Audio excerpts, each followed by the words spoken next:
आप सबका स्वागत है। आज हम अपने बुजुर्ग से बात कर रहे हैं। हमारे साथ हैं 22 साल से आप क्या करें ग्राम प्रधान रहे अब्दुल रज़ाक साहब डोईवाला देहरादून में, और आपका एक बड़ी पहचान है, बड़ा नाम है। इसलिए नहीं, आपने बड़ा ज़मीनी स्तर पे काम किया है। मैं अक्सर पोस्ट भी देखता हूँ और आपके चाहने वाले बहुत हैं। आपने बहुत वर्क किया है कम्युनिटी के लिए, देश के लिए, राष्ट्र के लिए। आपका काफ़ी समर्पण रहा है। तो आज मेरे बात करने का मकसद रहा, क्योंकि एक मुलाकात हुई तो हमने ये सोचा कि आपका जो अनुभव है वो समाज में जाना चाहिए कि आप किस तरह से, मतलब एक लोअर मिडिल क्लास से आते हुए संघर्ष करके आपने पढ़ाया भी है। आप आज भी टीचर हैं, इस उम्र में आप पढ़ाते हैं, स्कूल भी चलाते हैं माइनॉरिटी का, और बहुत बेहतरीन तरीके से यहाँ पे स्कूल रन होता है। वो माइनॉरिटी स्टेटस का स्कूल है और बहुत संघर्ष कर रहे हैं। कंटिन्यू आपकी संघर्ष की कहानी निरंतर, मतलब पॉलिटिक्स से लेके सोशल और एडुकेशन के फील्ड में आपका बड़ा काम है। और आप भी के साथ साथ डॉक्टर मोहम्मद इदरीस आज़ाद साहब हैं। आप होम्योपैथ के जाने माने डॉक्टर हैं, 40 साल का एक्सपीरियंस है। आपने भी आपसे जानेंगे कि मेडिकल के फील्ड में, होम्योपैथ में और एडुकेशन के फील्ड में आप टीचर भी रहे हैं। तो क्या क्या कैरियर हो सकता है कौम का, समाज का, राष्ट्र के निर्माण के लिए, आने वाले बच्चों के भविष्य के लिए। तो बस यही जानना है कि कैसे कैसे आपका क्या क्या संघर्ष रहा, थोड़ा ये हमको बताइए। आपका बहुत बहुत स्वागत है। अस्सलाम वालेकुम। 1942 की मेरी पैदाइश है और प्राइमरी स्कूल में मैं तेलीवाले में पढ़ा। और जब मैं यहाँ से पढ़ने के बाद पब्लिक इंटर कॉलेज डोईवाला में पढ़ा। जब वो हाई स्कूल ही था, इंटर कॉलेज नहीं बना था। और जिस वक्त मैं 7वीं क्लास मैंने पास की, उस वक्त मेरी शादी हो गई थी। लेकिन मैं एक ऐसा स्टूडेंट रहा कि जो शादी के बाद भी बाकायदा बस्ता लेके स्कूल जाता रहा। 7वीं पास की, 8वीं पास की, 8वीं के बाद फिर 9वीं और 10वीं पास की।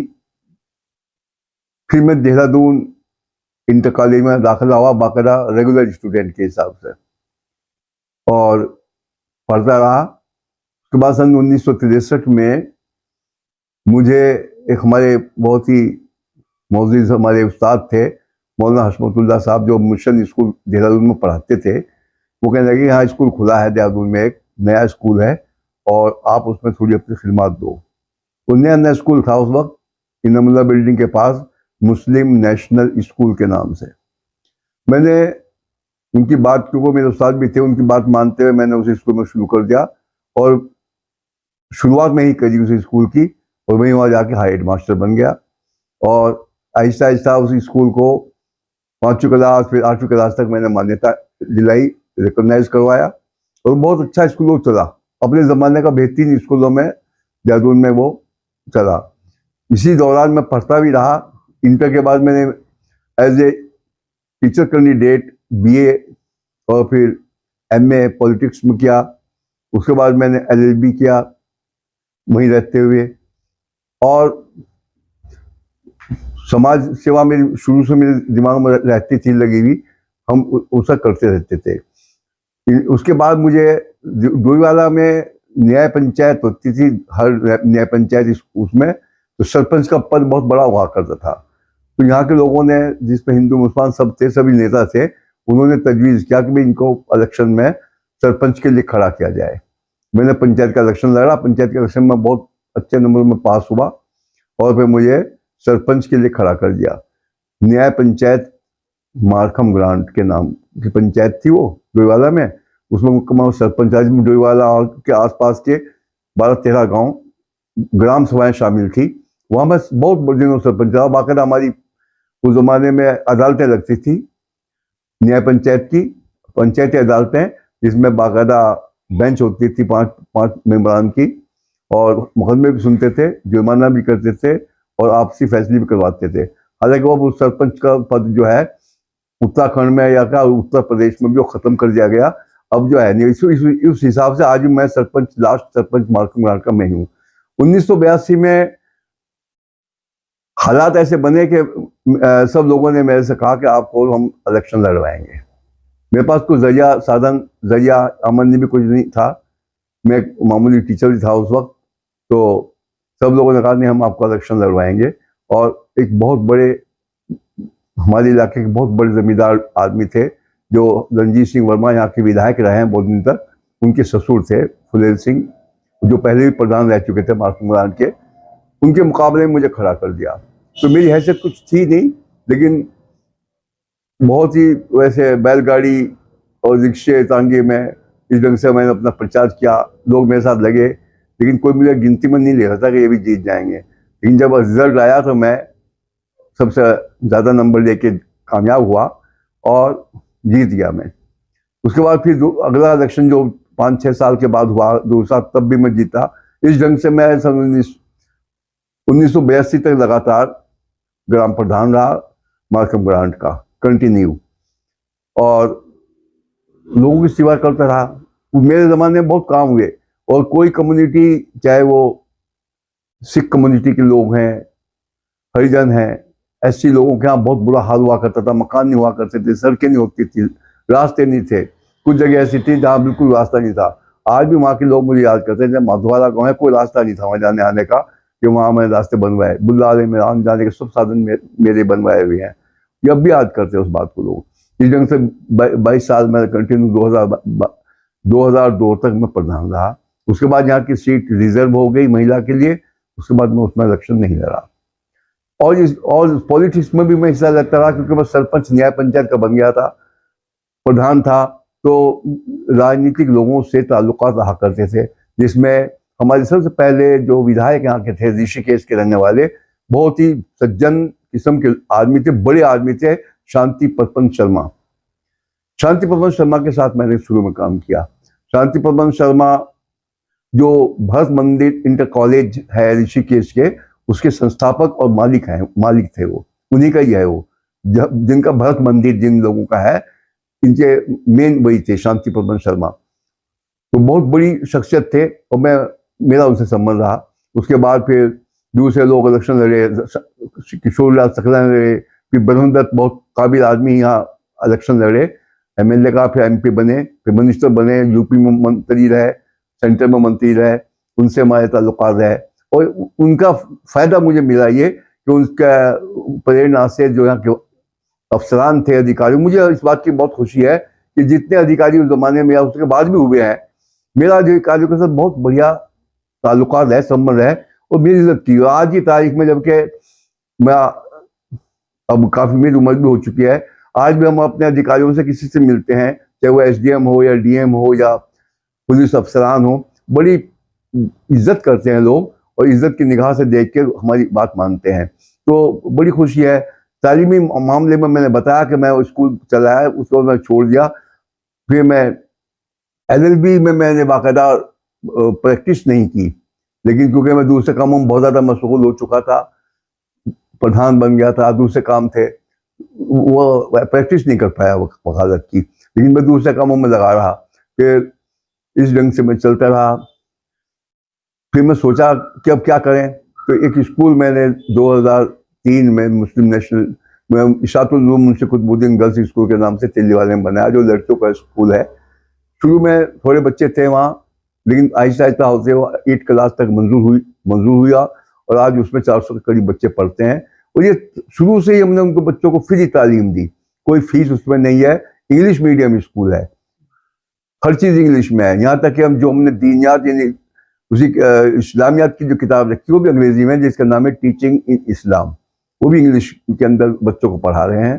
तो माशाल्लाह उसका लाभ ये हुआ कि हमारी जो बच्चियाँ कभी स्कूलों में ज़्यादा तवज्जो नहीं दिया करते थे लोग, उनको खूब पढ़ा रहे हैं। यहाँ की पढ़ी लड़कियां दूसरे स्कूलों में अच्छे नंबरों में पास हो रही हैं, पढ़ रही हैं और आगे बढ़ रही हैं। इस ढंग से मेरा ये सफ़र जो है चल रहा है और ये लोगों की दुआएं हैं। सब लोगों ने मेरे साथ में ताउन किया है और हर तरीके से हम चाहते हैं अब हम अपने समाज को आगे बढ़ाएं, अपने इलाके को आगे बढ़ाएं, अपने देश के इलाके के आपस में प्यार मोहब्बत होना चाहिए। मेरी एक मिसाल रही है कि मैं जब प्रधान रहा, एक भी शख्स ऐसा नहीं था जो मेरे खिलाफ बोल रहा हो या मुझे हिंदू मुसलमान की बात कर रहा हो कि भाई ये तो मुसलमान होने के नाते इस प्रधान ने हमारे इलाके में काम नहीं किया, बल्कि उस टाइम मुसलमानों को मुझसे शिकायत थी कि हमारे इलाके में काम कम करते हैं और दूसरे इलाकों में काम करते हैं। हालांकि मेरा कहना था कि भाई जहाँ जरूरत है, जो सबसे ज़्यादा अपेक्षित लोग हैं, बिल्कुल पिछड़े हुए लोग हैं, ऐसे लोगों की मदद करनी चाहिए। कुछ इलाका, सत्तीवाला का इलाका आपने सुना होगा, डोईवाला में ये जंगली गांव था, वहाँ घर नहीं बनाने देते थे। मैंने तो उनकी टीन लाया और उनमें टीन बंटवाया, सब हरिजन परिवार से, ज़्यादातर उनमें गरीब परिवार। आज वो याद करते हैं कि पहली बार हमारे सर के पर छत जो इनकी वजह से आई थी। तो इस ढंग से लोगों की और ये सेवा करना, इसमें किसी मजहब की आड़ नहीं आनी चाहिए, कोई धर्म की आड़ नहीं आनी चाहिए। इसमें तो लोगों की सबके लिए काम किया, क्योंकि हमारा मजहब इस बात को बताता है, हमारे नबी सल्लल्लाहु अलैहि वसल्लम ने ये बात बताई है कि किसी के साथ में कोई भेदभाव ना करो, कोई बर्ताव ना करो, छोटे बड़े का फर्क ना करो। इस्लाम पहला मजहब है जिसने सबसे पहले औरतों को हक दिया। औरतों को पहली बार हक देने वाला मजहब इस्लाम है और सबको एक समान कर दिया, किसी के साथ नफरत नहीं की और सबको बराबर का दर्जा देने वाला हमारा मजहब रहा है। मैं उससे मुतासिर रहा हूँ और अच्छे लोगों से ताल्लुक़ रहे। हाफिज अब्दुल सत्तार साहब नानकवी बहुत बड़े बुजुर्ग हुए हैं, हिंदुस्तान की बहुत बड़ी शख्सियत माने जाते हैं, उनसे भी मेरा ताल्लुक़ रहे। मैं बचपन में कुछ दिन उनके यहाँ रहा और पढ़ा भी हूँ। तो इस ढंग से अच्छे लोग हैं, जो बुजुर्ग लोग हैं, उनसे ताल्लुक़ रहते हैं और सबकी दुआओं का मैं मोहताज रहता हूँ कि सब मेरे लिए दुआएं करें कि अल्लाह ताला जो है हिम्मत और हौसला दे और हम सब के लिए अच्छी ख्याल हमारे अंदर हों, अच्छे विचार हमारे हों जो लोगों को फ़ायदा पहुँचाएँ। और ये है संदेश हमारा कि भाई हम औरतों को इज्जत दें, आगे बढ़ाएं उनको, हमारी माँ बहनें आगे बढ़ें। आगे बढ़ने का मतलब यह है कि उनके अंदर एक अपने पैरों पर खड़े होने की हिम्मत और हौसला पैदा हो।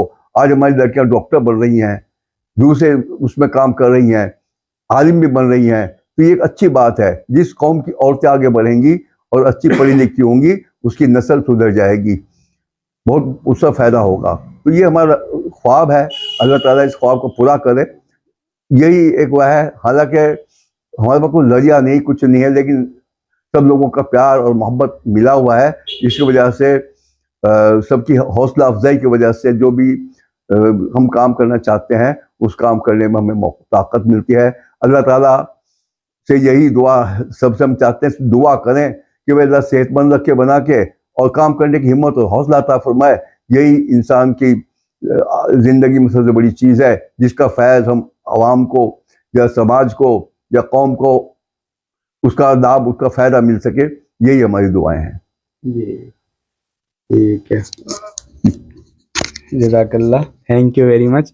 और आपसे ये जानने की कोशिश करेंगे, मतलब होम्योपैथ को लेकर के, कि जैसे युवा पीढ़ी बहुत कंफ्यूज है, ख़ास तौर से आयुर्वेदिक और होम्योपैथ को लेके।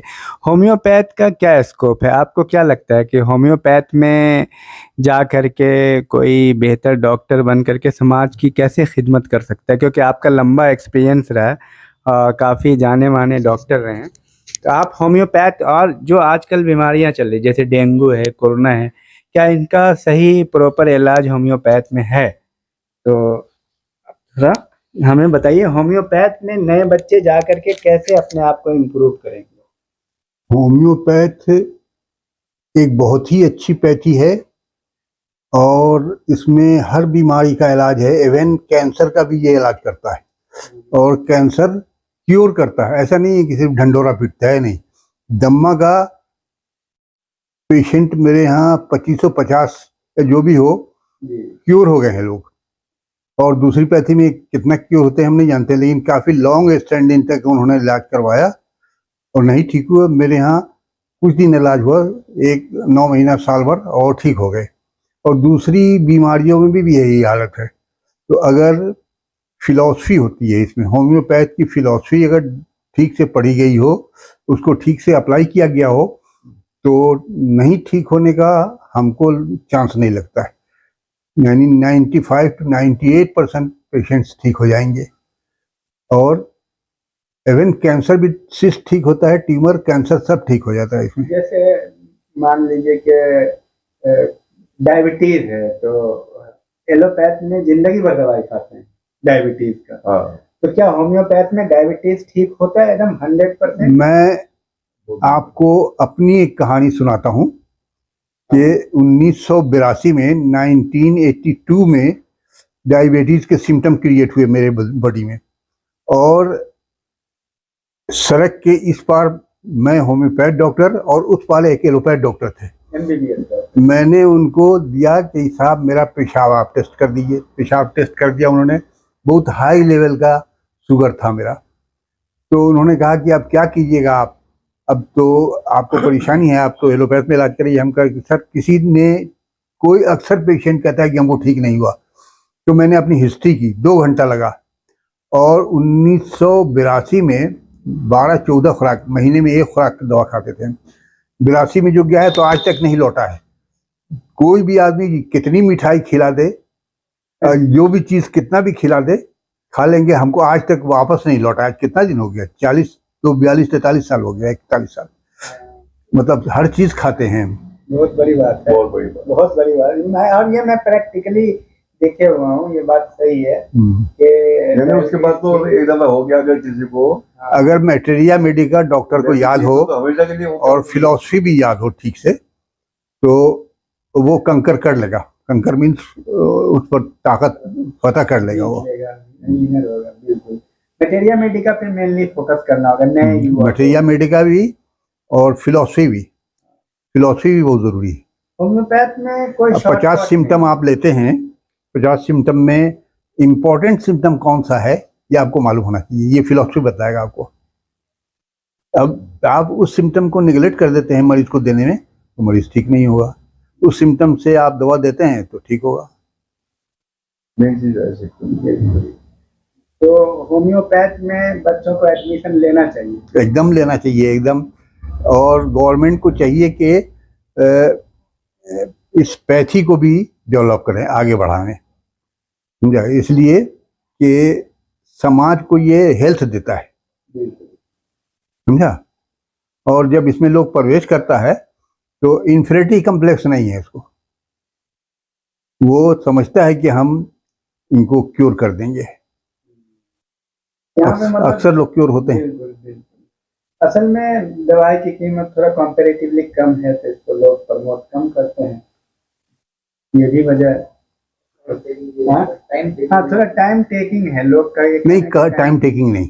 आप एक भी दम्मा का मरीज बता दीजिए 5 साल 10 साल में ठीक हो गया हो, तो अगर मेरे यहाँ होम्योपैथ में वो 1 साल में ठीक हो जाता है तो टाइम टेकिंग कौन है। आप डायबिटीज़ का पेशेंट बतला दीजिए, कोई 10 साल 20 साल में ठीक हो गया हो, होम्योपैथ में साल भर 1.5 साल 2 साल में ठीक हो जाता है, तो टाइम टेकिंग कौन है। टाइम टेकिंग नहीं है ये, पेशेंस चाहिए। पेशेंस पेशेंट में और डॉक्टर में, दोनों में पेशेंस चाहिए। अगर दोनों के पास पेशेंस है तो ठीक हो जाएगा मरीज। किसी एक ने भी लूज कर दिया, डॉक्टर ने लूज कर दिया, तो ठीक से मरीज को नहीं देख पाएगा, और मरीज ने लूज कर दिया तो वो नहीं दिखलाएगा। यहाँ से बहुत लोगों को असल में होम्योपैथ पे विश्वास भी नहीं होता है, क्योंकि इतनी थोड़ी दवा। मैंने आपसे कहा कि मैंने 10-12 महीने तक महीने में 1 खुराक दवा खाई है, अब उसको क्या विश्वास होगा। जब इधर बोतल टंगा रहे, उधर बोतल टंगा रहे, इधर हो उधर हो, 4 आदमी अटेंड करता रहे, तो लगेगा कि इलाज हो रहा है। इसमें तो वो लगता ही नहीं कि इलाज हो रहा है। 4 गोली है, छोटी छोटी गोली है, 4 गोली आज खा लिया और फिर उसी डेट को अगले महीने खाया। तो बताइए ना, पावर के हिसाब से उसका पावर है, दवा का जो है पावर है। आजकल युवा में एक हेयर फॉल के सिम्टम्स बहुत ज्यादा बने हैं। क्या बोल रहे हैं? बाल गिरने की समस्या। हाँ, बाल गिरने के भी ठीक है, एकदम ठीक हो जाता है। अब यहाँ पे तो होगा नहीं, हम लोगों के यहाँ असल वही है, सिम्टम का सही से पकड़ हो। हाँ, सिम्टम को जो आपने फिलॉसफी की पकड़ हो कि बाल गिरने की सही वजह रूट क्या का हो अगर पता ऐसे चलता है। यहाँ पे इस टेबल पे देख नहीं सकते हम, इसलिए कि मेरा अपना लेबोरेटरी चाहिए।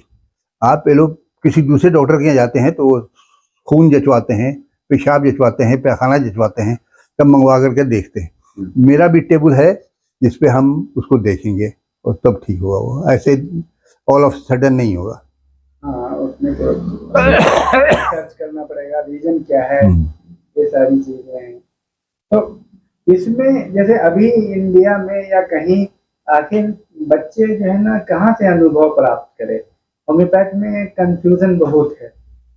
लोग जो है ना मिक्सचर वगैरह खिला रहे हैं दवाइयों की, जैसे एक दवाई सेलेक्ट होना चाहिए ना पूरी, मतलब 5-5 दवाई दे रहे हैं, 7-7 दवाई दे रहे हैं। नहीं तो अब रूट आउट पेशेंट भी होम्योपैथ में जाता है तो कहता है कि सर मेरा सर भी दर्द करता है, हमको खांसी भी है, चेस्ट पेन भी है। होम्योपैथ में तो एलोपैथ में उस तरह का नहीं करता होगा, या पता नहीं और करता है कि नहीं, हमको मालूम नहीं। होम्योपैथ में सबकी अलग अलग दवाई है। बोला कि सर दर्द कर रहा है, खांसी है तो वो भी दे दिया, सर दर्द है तो सबको वो दे भी दिया। दे दिया। लेकिन होम्योपैथ में अगर यहाँ तो एक ही डॉक्टर दवाई सही है। है तो एक दवा सेलेक्ट करता है और वो ठीक भी कर देता है। रह गया ये कि दवा सिलेक्शन में मेहनत बहुत है होम्योपैथ दवा सिलेक्शन में। तो पढ़ने की क्या स्ट्रेटजी होगी नए युवाओं के लिए, आखिर कैसे वो बेहतरीन डॉक्टर बनेंगे? क्या मतलब स्ट्रेटजी होगी? मेटेरिया मेडिका पढ़ के मेटेरिया मेडिका भी पढ़े, मेटेरिया मेडिका तो पढ़ना ही है, और उसके अलावा फिलॉसफी भी पढ़नी है। फिलॉसफी बहुत ज़रूरी है। अच्छा, अगर 50 सिम्टम लेते हैं आप, उसमें से एक सिम्टम बहुत इम्पोर्टेंट है, वो अगर नहीं देते हैं और 49 सिम्टम देते हैं तो फायदा नहीं होगा। इसलिए उसको मालूम होना चाहिए कि कौन सिम्टम ज़्यादा इम्पोर्टेंट है, वो भी उसको मिलना चाहिए। जो जो ज़रूरी है वो एकदम ठीक होता है। चलिए ठीक है। और ये क्या कह रहे हैं कि फादर ऑफ होम्योपैथी जो है, क्या नाम है? हैनीमैन। हैनीमैन साहब ने कैसे रिसर्च किया था, किस बिंदु से ताकि होम्योपैथ मतलब सामने आया, आखिर क्या उनका? वो तो ऊपर वाले की देन थी उसको, कि उसने जो है एक रिसर्च किया और उसने देखा कि मलेरिया जो है हाँ, बीमारी है, वो उसी दवा को खाने से मतलब हो जाता है ठीक। अच्छा, मलेरिया की दवा जो अंग्रेजी दवाई है वो खाते हैं। होम्योपैथ में भी उसने देखा कि मलेरिया की जो दवा है उसको खाने से मलेरिया हो जाता है। हाँ, तो यहीं से रिसर्च शुरू कर दिया उसने कि ऐसा तो नहीं है कि जो दवा जो बीमारी पैदा करती है उसी दवा से वो बीमारी ठीक होती है। ये वहीं इससे है, इस सिद्धांत पे। हाँ, तो यहीं से उन्होंने शुरू किया और सक्सेस भी रहे। हाँ, वर्ल्ड वाइड है, ये मामूली बात नहीं है, और क्योर करता है, इसलिए अपना पाँव जमाया हुआ है। अगर नहीं क्योर करेगा तो कोई पूछेगा नहीं इसको। सही बात है, क्योंकि इसको समर्थन कम प्राप्त है और पैथी के बनिस्पत। अब यही कि दूसरी पैथी में वो क्विक मेंटल रिलीफ, उसको ठीक हो या नहीं हो दम्मा, एक दवा खा लिया फौरन जो है सो आराम हो गया। और इसमें जो है अगर आपका रेटलिंग इन चेस्ट है तो एक दवा खिलाइए तो 8-10 दिन तक जो कफ उस अंदर जम गया है वो पिघला देगा, और पिघला करके बाहर निकालेगा। जब बाहर निकल जाएगा पूरा तो फिर दम्मा खत्म। किसी को दबा देता है। हाँ, वो दबा देता है। किसी को रेटलिंग इन तुरंत लैरिंग्स दबाता है, है। रेटलिंग इन लैरिंग्स है तो इसमें है, तो दवा खिला करके तो वो दवा उसको रूट आउट करने के लिए 6 महीना 9 महीना साल भर ऐसे खाना पड़ता है, जी, जो एकदम क्योर हो जाता है। ठीक है। तो चलिए, बहुत आप लोग अपने बच्चों को पढ़ाइए, होम्योपैथ बहुत अच्छी पैथी है, बहुत इंटरेस्टेड है। और अगर आप रिजल्ट देते हैं, बच्चे आपके रिजल्ट देते हैं तो लोग मजबूर हैं आपके आने के लिए। जी, और ये बात आपने सही, मतलब अपने गट्स पे होम्योपैथिक ना डेवलप हो रही है। कोई इसको प्रमोट करे या नहीं करे, लेकिन गट्स पे, क्योंकि एलोपैथ का आप देखें तो 10-20 हॉस्पिटल है, होम्योपैथ का पूरे शहर में एक भी नहीं मिलेगा हॉस्पिटल। और ये नहीं, अब मेरे तो एक गुरु थे, पूरे इलाके में हम समझते हैं कि 10-20 जिला में वो एक अकेले थे।